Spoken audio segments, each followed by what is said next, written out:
What is up? Welcome back to the Market Snapshot. I know you've been wondering what's been going on in the real estate market, so let's go check it out.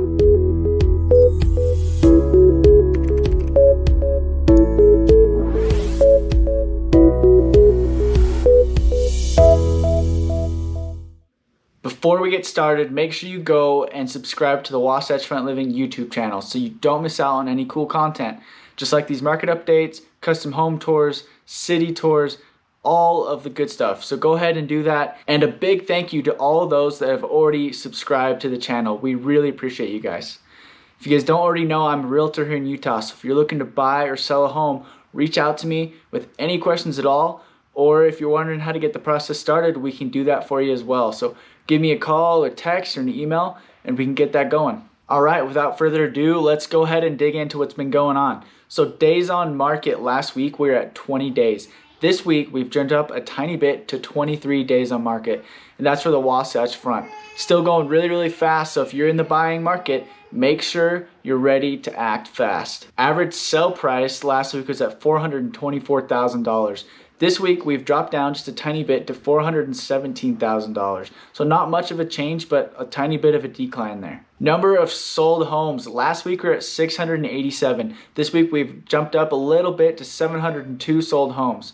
So it's staying really constant there. Remember, the last couple weeks we were dropping from all the way from 800 to mid sevens down into the sixes now, and then back up to 702. So staying constant at around that 680, 700 mark. So we like to see that, and I expect it actually to continue on the decline. And that's not bad, that's just normal because we're heading into a less busy of a season as far as home sales go. Okay, so number of active listings we're sitting at last week was 2,534. This week we're at 2,482 active listings. So again, really consistent on the active listing side, and a few categories don't really ever change that much, which is a really good sign for the market. Speaking of consistency, we're moving on to under contract homes. Last week we were at 6,161 under contract homes.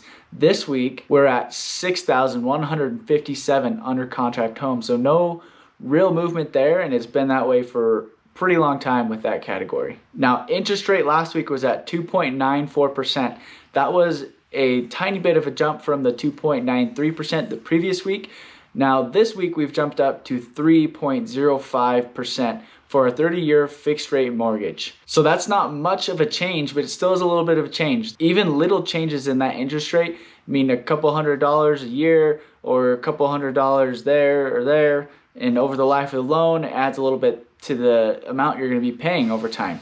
So you want to take advantage when interest rates are low. Now 3.05 is still very, very low and still an awesome rate. But I'm just speaking in a general sense that the more the interest rate goes up, the less money you're going to save over the life of your loan. So if you're thinking about buying a house, interest rates are still awesome. But when they go up, up, up, home prices might drop, but your interest rate might go up, meaning you're going to be paying a little bit more over the life of your loan, even though you're saving at the initial purchase of your home. Okay, so our real estate term this week is under contract. Now, it sounds pretty self-explanatory, right? It's under contract. It means the home has a contract on it between a buyer and a seller. But what that means for each party is there's a certain obligation for each side.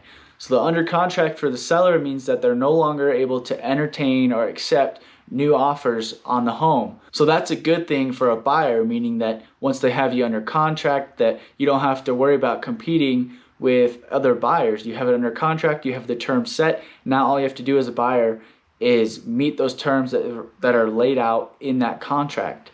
Now you have deadlines to meet while you're under contract, such as the seller first has to get the seller's disclosures over. Those need to be reviewed and signed by the buyers.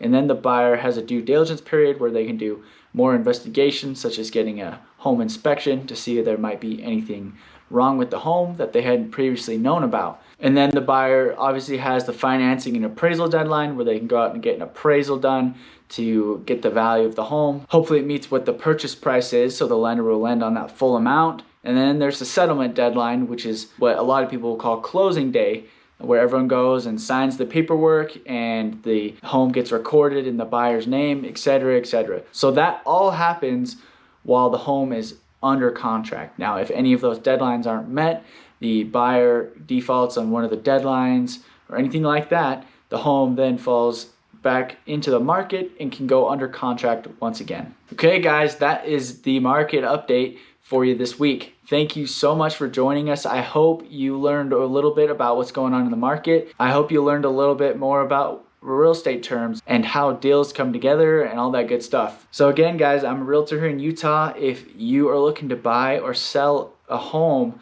please reach out to me. I can help you do both. I'd love to answer any questions you might have and help you either buy your home and get into a place to call your own, or sell your home and get into the next situation that you'd like to be in. So feel free to give me a call, text, or shoot me an email, and I'll be sure to respond and get that process going for you guys. Thank you so much for watching. And if you haven't already, go subscribe to the Wasatch Front Living YouTube channel. We appreciate you guys' support today. Leave us a like and a comment. We'll be sure to comment back with it if you have any kind of question or anything like that. If not, I'll talk to you guys next week.